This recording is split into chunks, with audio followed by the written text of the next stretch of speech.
but I am used to presenting with clients in a room where I can walk around and people can ask me questions and I can have that connection with them. And as we all know, that's just not a possibility for a lot of us right now. So bear with me if I'm a little herky-jerky, and you'll also have to bear with me. I have a 17-year-old dog, as I was telling Unique, who's got a bit of dementia. And I have a cat that's a year old that you might see fly by the screen every once in a while. So if that happens, don't worry. So we're going to start, and I'll just briefly say a little bit about me. I've worked in the advocacy field for most of my career.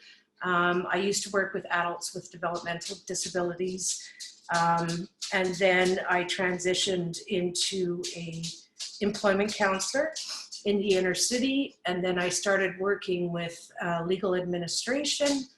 I worked for 8 years at a not-for-profit law firm. I was the appeals advisor there. So that entailed assisting people that were denied CPP, were denied AISH, victims of crime compensation, Canada Revenue appeals, and I used to prepare appeals for a tribunal. I did that for many years, and then just recently, for the last 7 years, I worked at a seniors agency doing strictly guardianship and trusteeship. And the seniors agency that I worked at had a contract. We were agents of the Office of the Public Guardian, and the agency that I worked at was an agent of the Office of the Public Guardian for 30 years. So every 4 years that contract was renewed.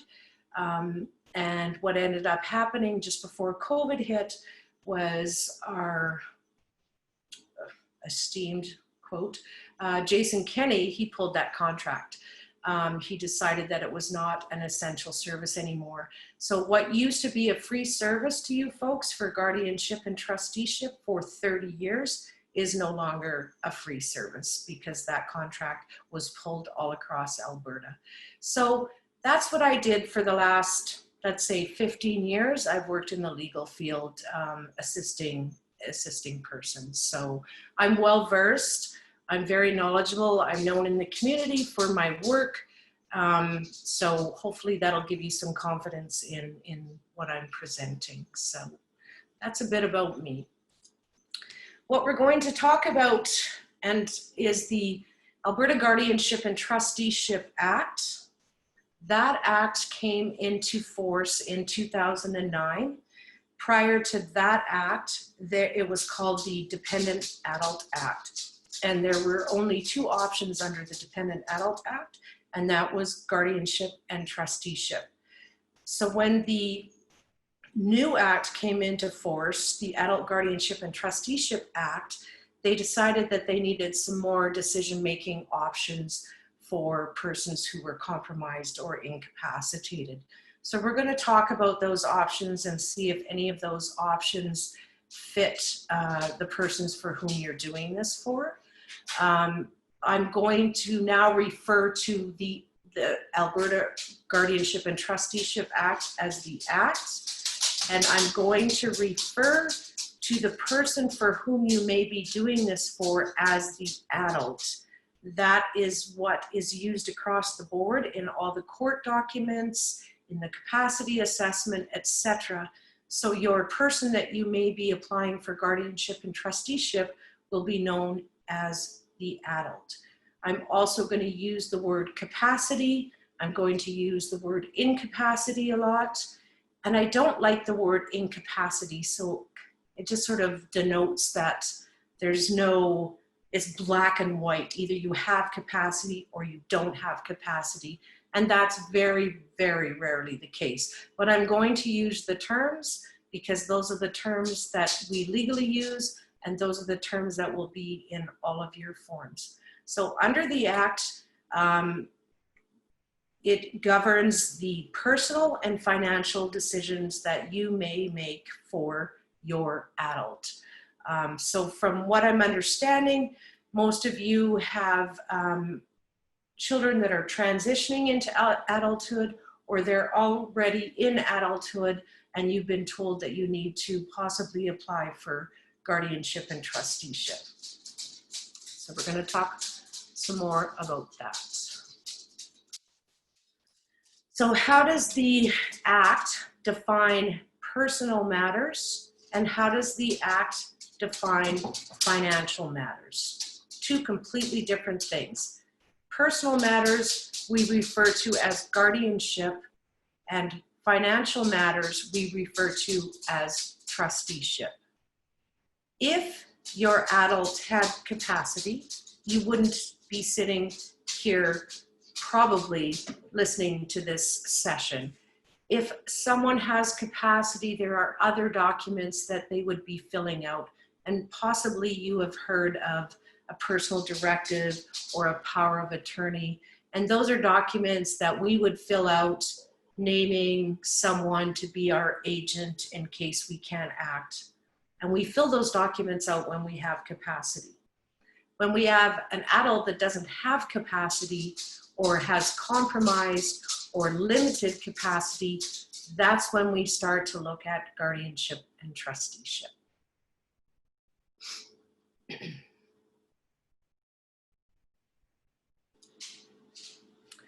So personal matters under the Act. What is considered a personal matter? A personal matter covers, is it 7 or 8 areas that an adult is assessed, and it goes like this. It goes healthcare, where the adult lives and with whom the adult lives, with whom the adult associates, social activities, educational activities, vocational activities, and legal matters not pertaining to finances. So your adult, if you're going for trusteeship or guardianship, will be assessed in all of those areas. And they may find that they have capacity in all of those areas. They may find that they have capacity in none of those areas, or they may find that they have capacity in some of those areas. But they must be assessed in personal matters if you are applying to be a guardian.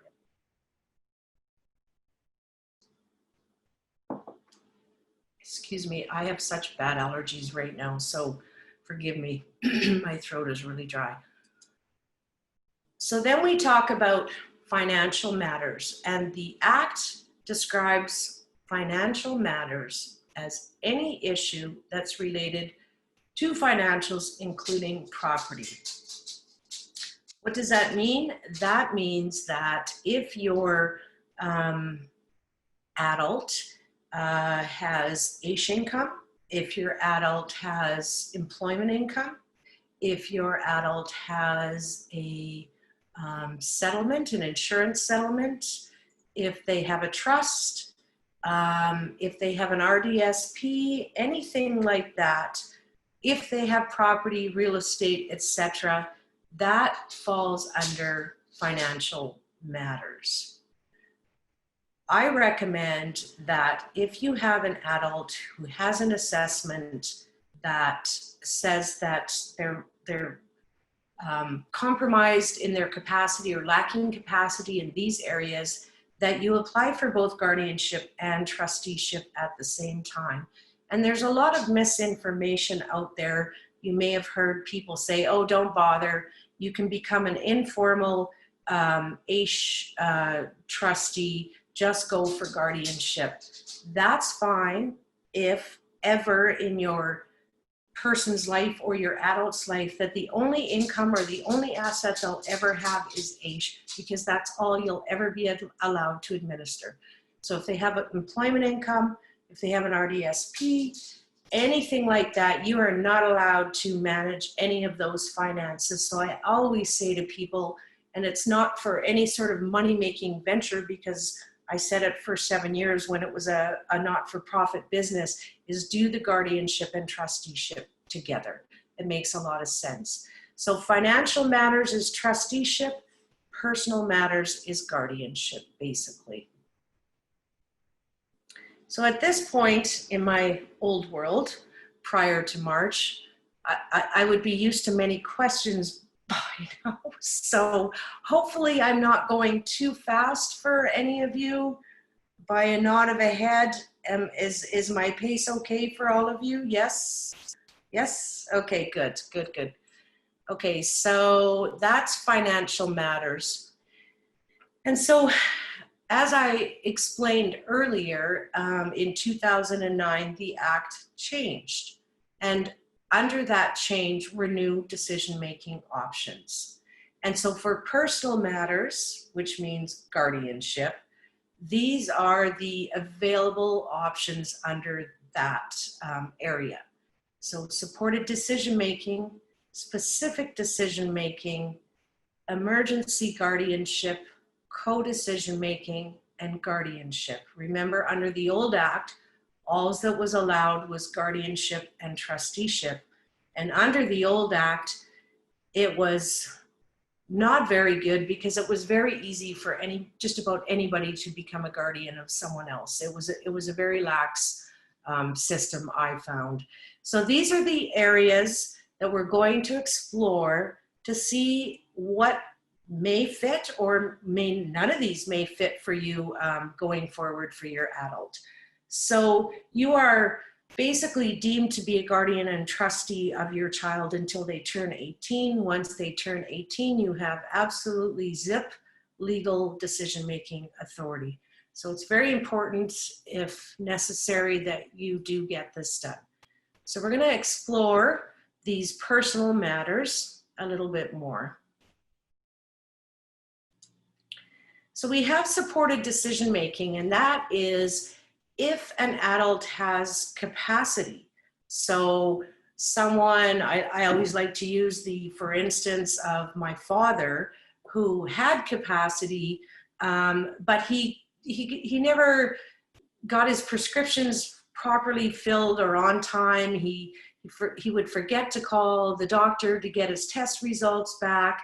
And you and I, as anybody's person, are not allowed, we're barred under the Privacy Act to get that information. I can't call the pharmacist for my husband and say, oh yeah, what medication is he on? Or, oh yeah, I'd like to book an x-ray for him. So a supported decision-making option is for someone who has capacity, but might lack the panache or a language barrier, educational barrier, in order to get their needs met in the healthcare system.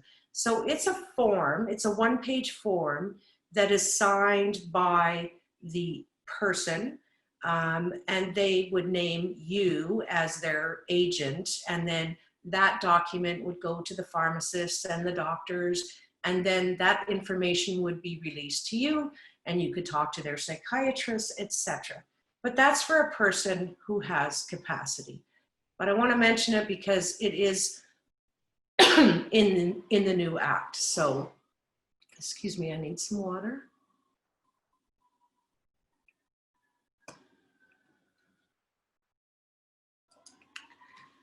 So the next one, and this one is like,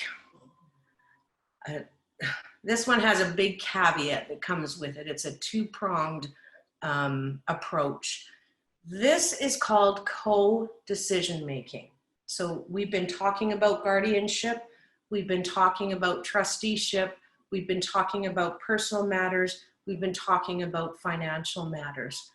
What is co-decision making? It's for adults over 18 who have been assessed to be compromised in their capacity, but not lacking capacity. So let's say you have a child that is on the autism spectrum, who's high functioning, who can make decisions with guidance and with you. That is a co-decision making order. It has nothing to do with finances. It all has to do with the personal matters. So co-decision making is when you and the adult enter into a court-ordered agreement to act together. So neither of you, neither the adult nor you, have any authority over the other person. So you have to work copacetically. You have to work together. So you have to be able to talk to your person. Let's say they have a boyfriend and all of a sudden they want to move out with them, and you have a co-decision-making order, and you're able to say, well, you know, why don't you wait a year and we'll talk about it in a year for now, I think. And so they're like, okay, I agree with you. I think that's okay. That's a co-decision-making order. However, the adult can fire you at any time, and you can fire the adult at any time.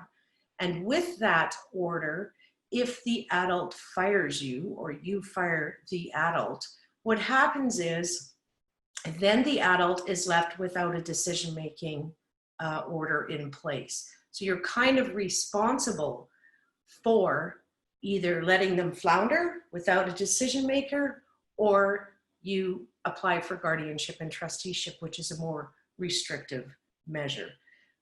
With the co-decision making order, this is the big caveat that I don't like, and I don't understand how they missed this in 2009 when they brought the new order or the new act, is you cannot have financial anything in a co-decision making order. So if you are someone's co-decision maker, your son's co-decision maker, you think, yeah, we can work together. We can help him decide where he's going to go to school, where he's going to live.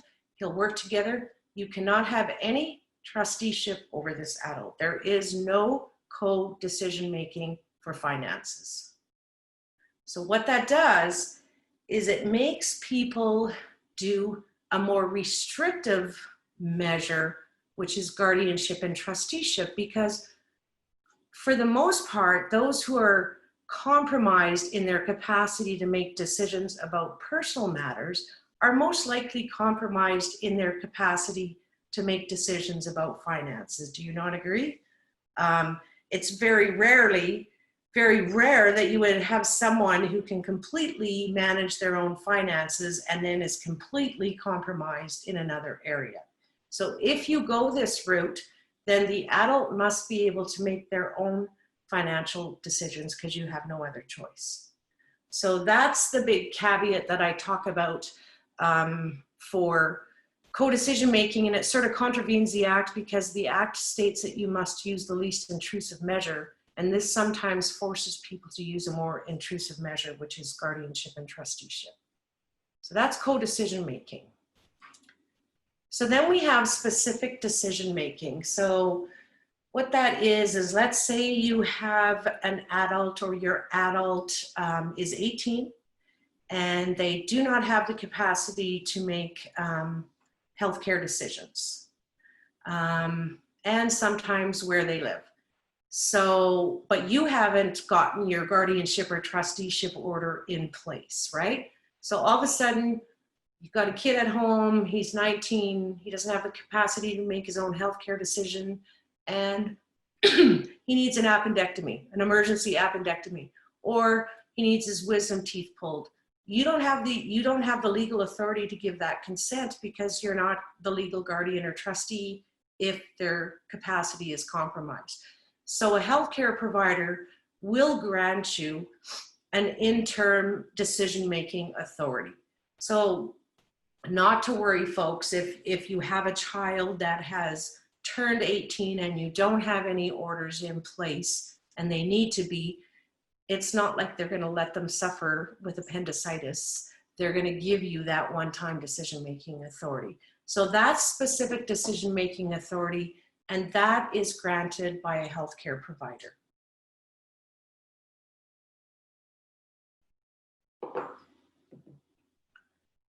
And then what else do we have under the Act? So we have guardianship, and that is obviously for adults who have been assessed as incapable of making personal decisions, and it's such harsh language. I'm just trying to reflect the language in the Act of making personal decisions in one or more areas set out by the Act. So again, and I'm going to repeat this because you're going to see it a ton of times in applying.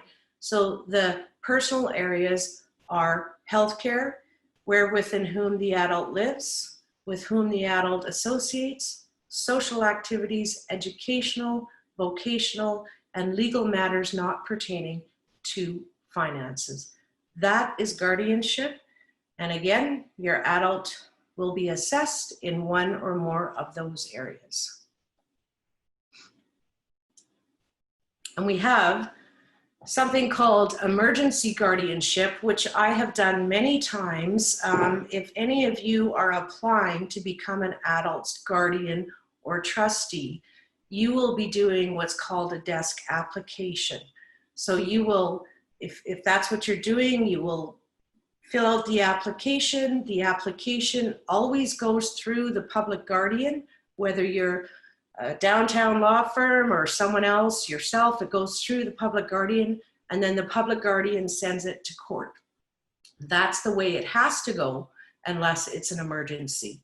So the way it has to go, that takes 4 to 6 months. So from the time you finish your document, if it was me assisting you or someone else, so from the time we sign off until you get your order in the mail, that can take 4 to 6 months. And that's called a desk application. And that's the only way you can go unless it's an emergency.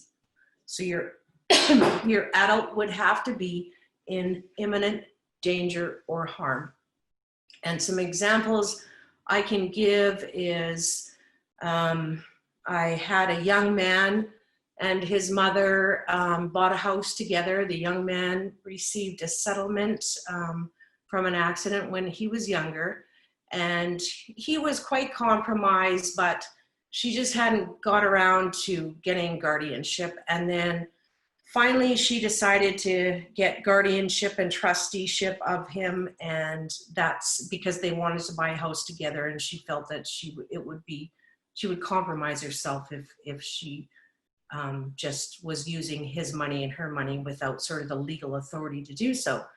So he had a girlfriend, they bought a house, and the son had a complete separate basement suite in the bottom floor with his own coming and going door, and he had a girlfriend. And so the girlfriend didn't know that the mother had gotten guardianship and trusteeship, and so the mother went out of town, and the girlfriend and her mother took the kid to the bank and tried to get the kid to put the house in the mother's name, in the girlfriend's mother's name. And so the bank alerted the mom, and so her order hadn't come through yet. She'd applied for guardianship, but it hadn't come through. So we had to do an emergency guardianship order, and those are granted every Monday. And so they happen like within 2 or 3 days, and that's good for 90 days. Or that will bridge a gap until you get a permanent order in place. So always remember that if there's some sort of an emergency that comes up before your 4 to 6 months comes through for your order, we can always do an emergency guardianship order. But again, they have to be in imminent danger. And so then we have the financial matters. So we have trusteeship. So for trusteeship, what are the options available? Emergency trusteeship and trusteeship. So again, I recommend that you do guardianship and trusteeship together. And when you do the capacity assessment, which we're going to talk about a little more, that you have the physician assess them in all areas, including the financial areas, right? So trusteeship is simply for finances.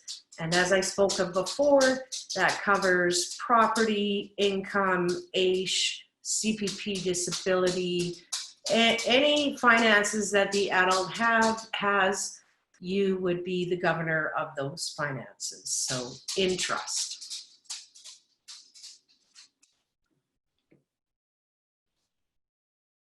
And so then we have what's called emergency trusteeship.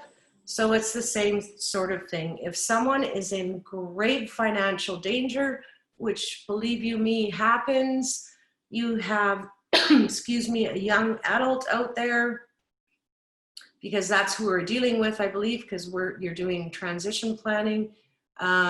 If you have an adult out there who's financially vulnerable, believe you me, there are professionals who scour the disability community specifically for that reason, and your order is not in place and they're being financially abused, you can get an emergency capacity or an emergency trusteeship order within a couple of days.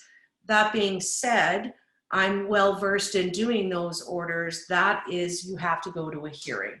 Whereas what we're talking about, the normal route, is it's done by a desk, meaning it's mailed in and goes that way. But we can still do the emergency guardianship or emergency trusteeship. But those are for dire circumstances.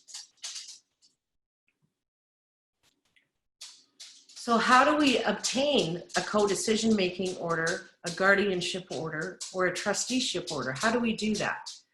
Well, for a co-decision-making order, guardianship order, trusteeship order, all three of those have to start with the very first thing a person has to do is obtain a capacity assessment report.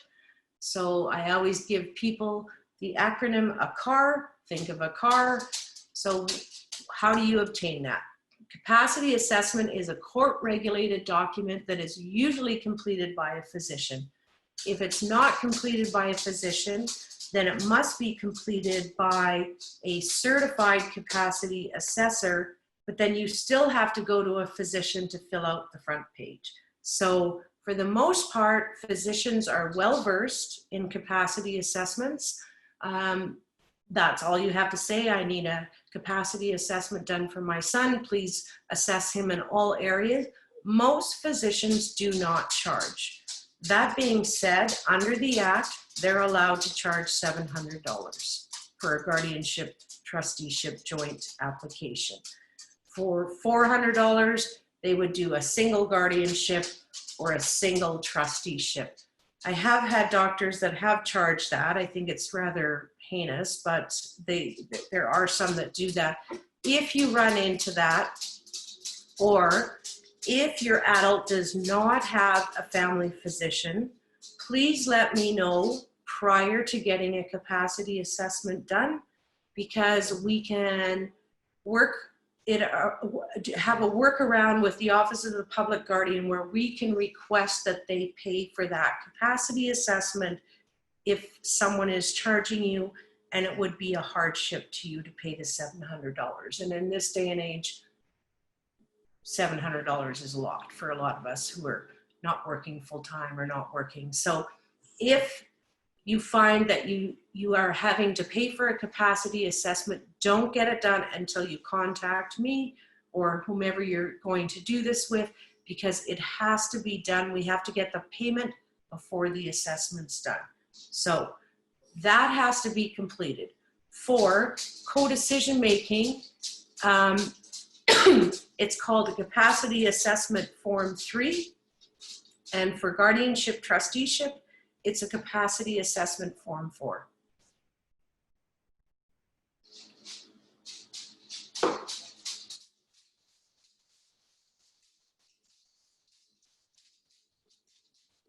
So then we have the application. It has the ability to be 47 pages long.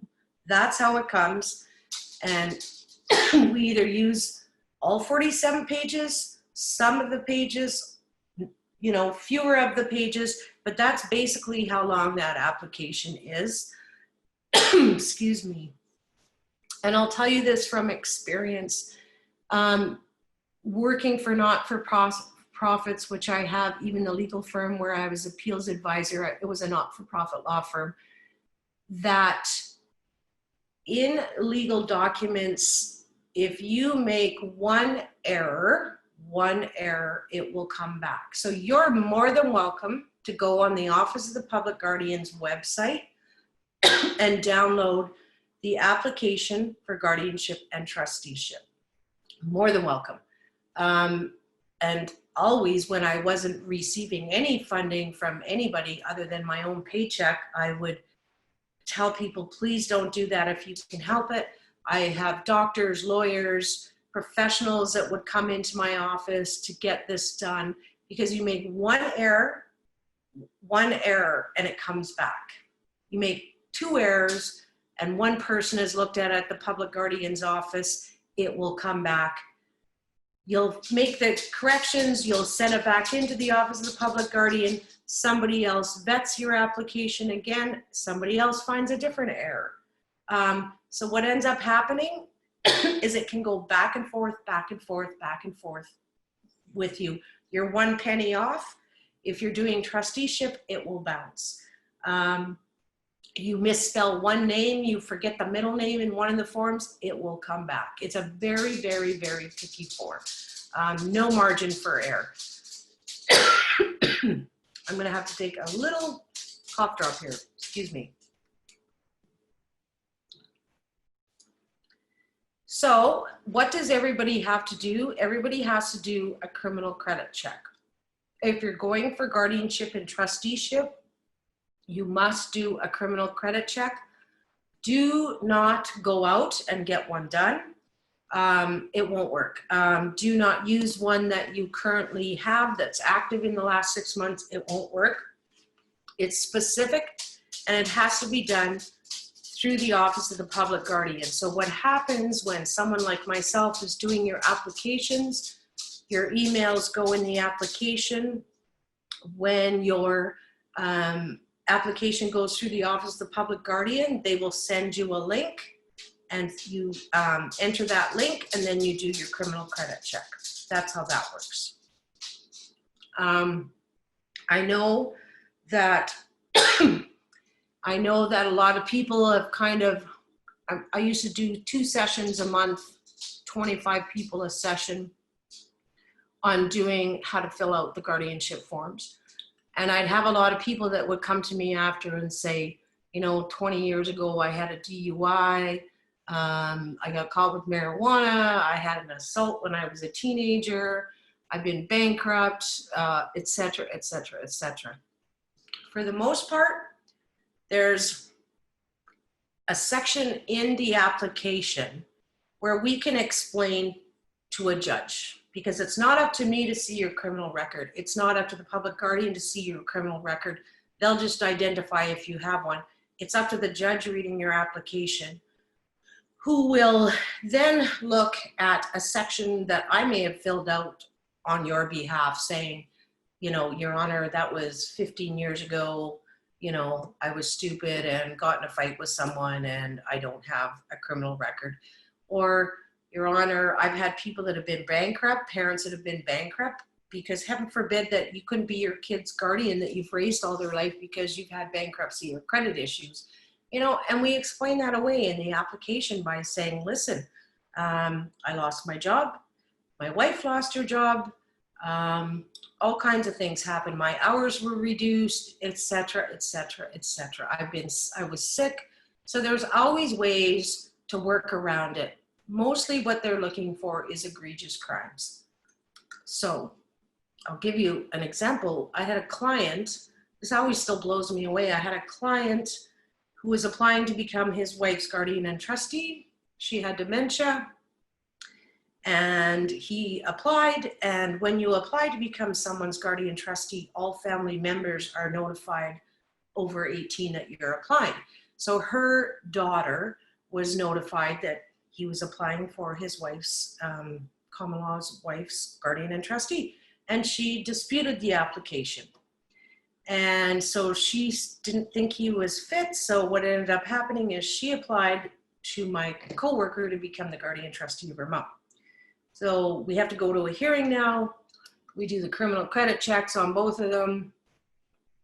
He has a criminal history. He was charged, convicted, and did time for manslaughter. And she was bankrupt twice. So it goes to court.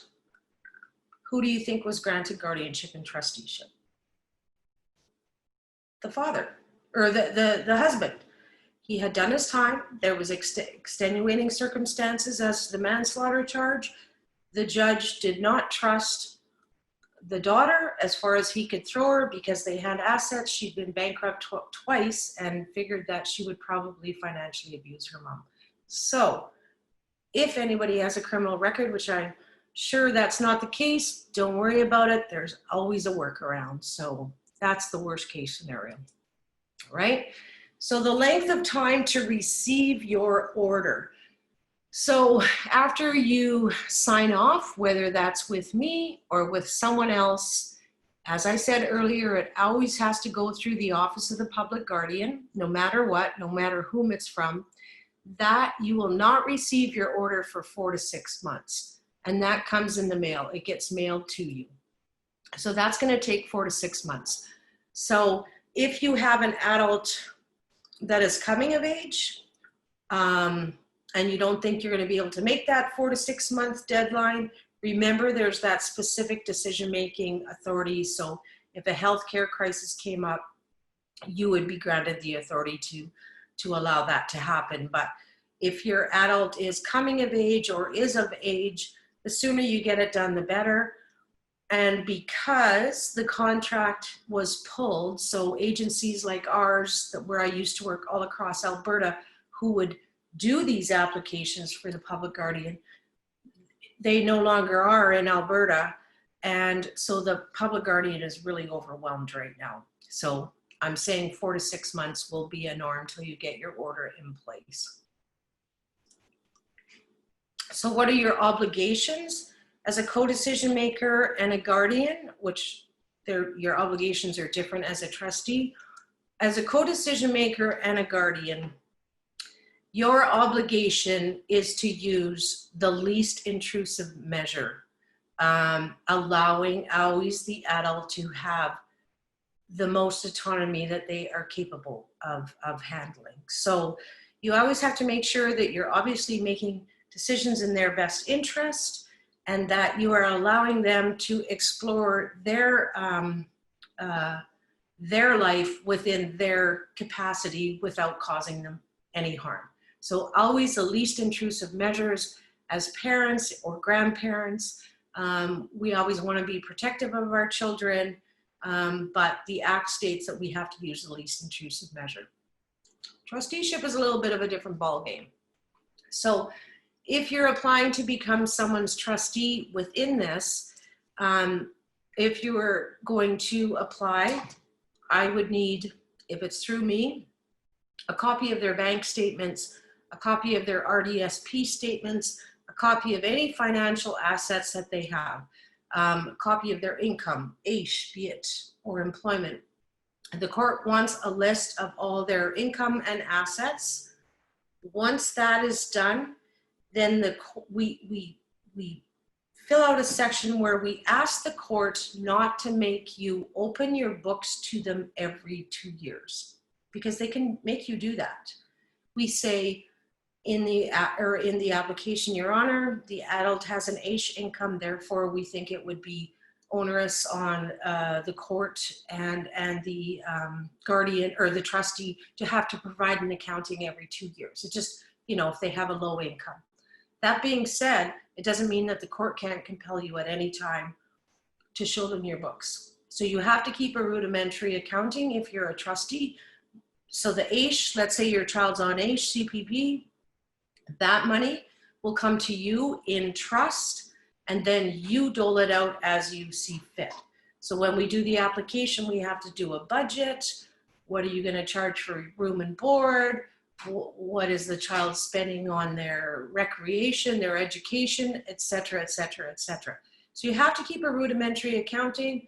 So I always say to people, take your monthly receipts from their bank account, their monthly statements from their bank account, and staple any receipts onto it. The court does not like when, let's say, the adult is receiving AISH, mom goes to the Bay, sees a nice North Face jacket she's going to buy for her son. It's $250, $300. She goes back to her son's AISH account and pays herself back, which is normal. You would do that. The court doesn't like it when there's any back and forth between the adult's account and exactly what it's meant for. And so I often have parents say to me, I can't charge my child room and board. And I always say to them, you have to, because if in that AISH account they get more than $3,000, AISH will claw back. So you're allowed $100,000 in assets. You're allowed an RDSP of any value up to the maximum, but in their AISH account, they cannot have more than $3,000. So it's in your best interest to collect room and board, whether you use it and need it, households are expensive, or whether you take that room and board and sink it back into an RDSP or something. So your obligations are act in their best interest, least intrusive measure, and make sure that you keep a rudimentary accounting in case you're ever called to court to show your books. And I've seen it happen, trust you me, with divorced couples, a family member who reports you to the courts maliciously, that kind of thing, and 5 years have passed and you've got nothing to show for how your person's AISH money has been spent. So those are the obligations. And when you think of it, it's a pretty big deal because you have governance over someone's life. So to become someone's guardian, trustee, and even co-decision maker is a pretty big deal. Yeah, so I think that's about it. Yeah, that's my presentation. So any questions? Before we go to questions, I'm kind of working backwards here. I completely forgot at the beginning to mention that the session is recorded. Yep. And just to make sure that everyone is okay with that, if you do have a problem with that, please let me know. You can send me a private message to the chat, or send an email to Gateway. But being recorded, you're not putting it out anywhere though, right? Well, we have been uploading them to YouTube, so we can talk about that, Shelley, if there's an issue there.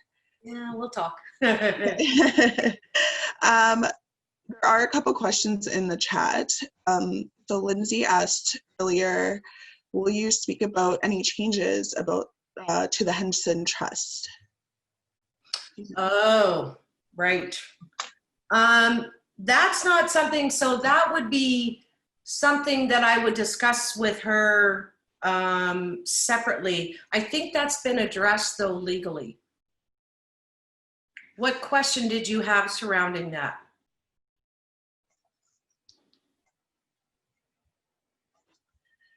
Lindsay, yeah, okay, go ahead. Okay. No. Oh, it's our understanding that the UCP, when they came in, made some changes to the Henson Trust. Is Right. that true? Is that true? It is true, and I'm literally just pulling it up again because it's been a while since I've had to. I'm sure you've done your research, have you not? Maybe not enough. Right. Okay, so that I'm gonna have to refresh myself on that one because I honestly haven't had that question come up until that whole thing came to pass, which would have been what, about a year ago? Yeah. With regards to the Henson Trust. So I do apologize, but I'd have to brush up on that because it's not part of my norm presentation. But if you want to reach out to me, I am familiar. I just got to bring myself up to speed again. Okay, great, thanks. You're welcome. Okay, so another question, can we apply before a child turns 18? Good question. Guardianship? Yes, yes you can. There's a lot of misinformation out there. You can apply when a child becomes 18. So as soon as they turn 18, you can apply, and the court order, then you'd still get your court order, and it would say that the order comes into force upon the child's 18th birthday. So you can apply before they turn 18. You just can't, it just has no force until they turn 18. Mm-hmm. Yeah, and this is the first time some have heard that when receiving AISH are not allowed to have more than $3,000 in their account. In their personal, in that, right. So they're allowed to have $100,000 in assets, a principal residence of any value, a car, I think there's a value assigned to a vehicle of $5,000, RDSP up to the maximum, but in that AISH account, it's $3,000. So when AISH is coming into that account, if it gets over that and they decide to audit, they'll reduce the AISH until that bank account gets down to $3,000.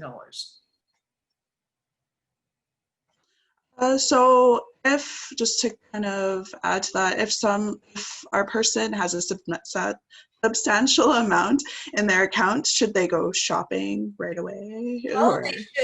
they should put it into RDSPs, right? Or they can apply for a TFSA, a GIC.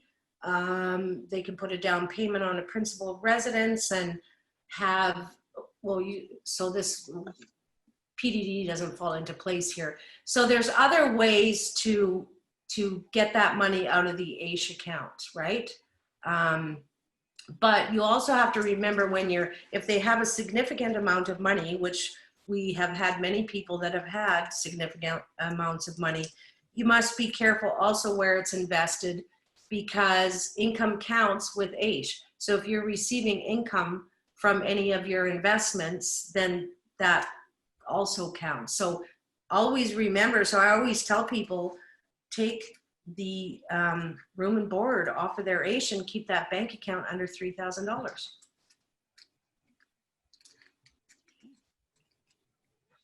And so just with capacity assessment, can you review a bit more? Colleen, she cares for her sister and she does not have a regular doctor. So how would a doctor assess her if they don't know? Right.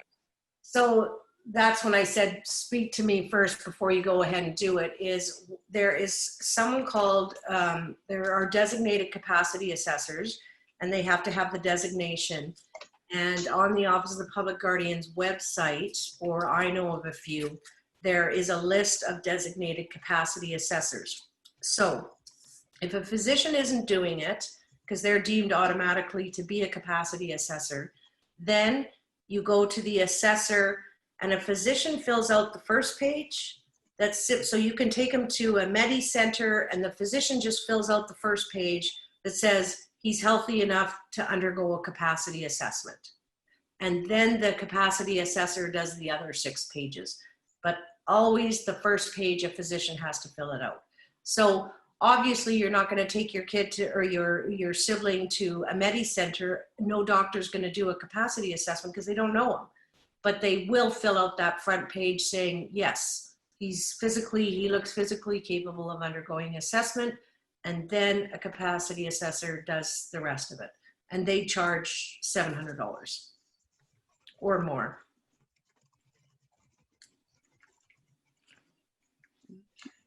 And yeah, there is one thing I forgot to mention. There is a court filing fee. So nothing to do with my fees or anybody else's. The court charges a $250 filing fee.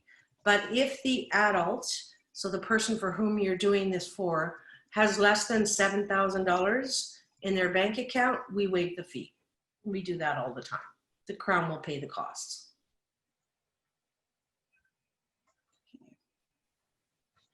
The next question, where do I find the site to apply? Is there a list? So just for the guardianship paperwork.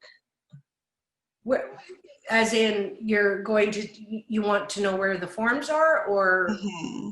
Oh, so you would go, if you want to look at the forms and you're doing it by yourself, then you would go onto the Office of the Public Guardian and Trusteeship, and they have all the forms on there. Great. If you're doing it through someone else, then they provide all the forms for you.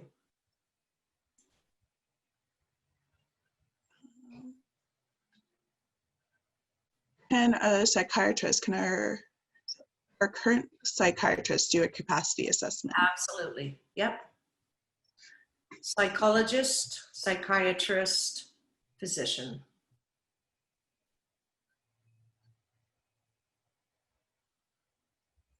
Okay.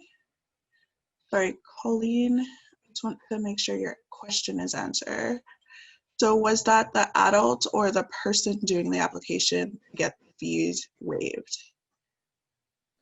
So if we don't need to see your finances, the applicant, it would be the adult. So the person for whom you're doing this for, if they have less than $7,000, then the fee can be waived. That's why we pay taxes, right? Approximately how much do you charge for both guardianship and trusteeship? So I charge 500, and you will find that that's, I think it's pretty much the going rate. You will find that if you were to go for to a law firm, they charge about $3,000. So if there's hardships involved, you know, there's always a workaround, right? We always have the ability to work around it. Sometimes we can get the Crown to pay some of the costs because, you know, it is expensive, but it also is a lot of work, right? So yeah, that's my fee. And that's for a joint application. If we're doing co-decision making, it's less. If we're doing just guardianship, it's 3. And if we're doing just trusteeship, it's 3. Great. How are you meeting people right now? Are you doing Zoom calls in person? So how I operate is we can do Zoom calls as long as I don't have to do a PowerPoint presentation during my Zoom call. Just laughing because Unique had to get me squared away. So how it's working is people call me, then I set up a phone appointment and I take down all your information on the phone appointment. And then the next step would be we meet to sign. And so because you have to sign in person and because it's original documents, what I've been doing for the last, you know, since June pretty much is meeting in backyards, meeting at Wendy's. I've gone to people's homes. We've gloved and masked, and because it has to be your original signatures, there's kind of no way around that. So I can have a very quick turnaround because I'm self-employed. I work evenings, I work weekends. So if someone's in a hurry, I may have a phone appointment with them one evening, and then the next day I meet with them to sign and all the documents are sent in. So that's provided that you already have call me, but you need the capacity assessment before we can move forward. So there's no sense really even doing it until we get the capacity assessment in place. Mhm. Okay, so your fee comes after I fill out the 47-page document and get the assessment. And it So all goes to you? the client doesn't fill out anything. The applicant doesn't have to do anything other than make sure they get the capacity assessment. I do all the rest. Is that what you're asking? Yes, I think, yes. Yes? I No, see a nod. yeah, you just have to gather the things that I would need, which would be a capacity assessment. If your adult has a bank account, then I would need a copy of the bank account statement or any assets they have. You don't have to do anything. I mean, if you had to fill it out and I'm charging you $500, there's something wrong, right? So you don't have to do anything other than talk to me on the phone, and that usually takes 45 minutes. And so what I recommend as well, and this is something for you to think about, is when you are someone's guardian or applying to be their guardian, all family members get notified, so over the age of 18. So let's say you're divorced and you just think, well, your ex-husband or your ex-wife hasn't had contact with Junior in the last 10 years. It doesn't matter, they still get notified. And they can either accept and do nothing, or they can dispute it, and then it ends up going to a hearing. That being said, make sure that if you're applying to be a guardian or trustee, that you have a co-guardian trustee So someone who can make decisions jointly with you, or you have an alternate guardian and trustee, and an alternate guardian and trustee is what I call like a wingman or a wing woman. They have no legal decision-making authority until you are unable to act. So what happens if you are just applying to be a sole guardian trustee and something happens to you?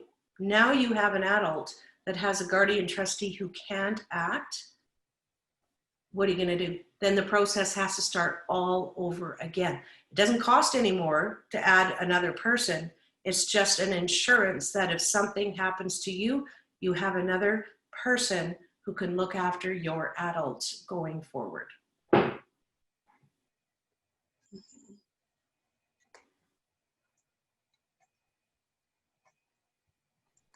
And how far down the road are you booking?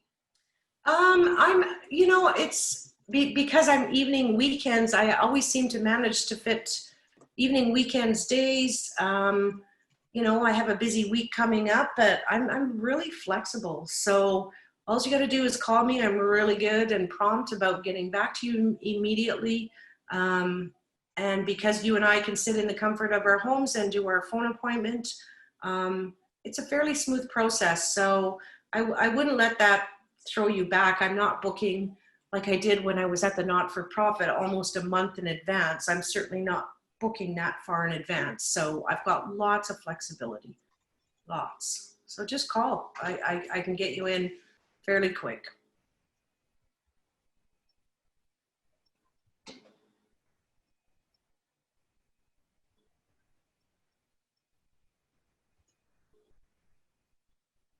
Any other questions?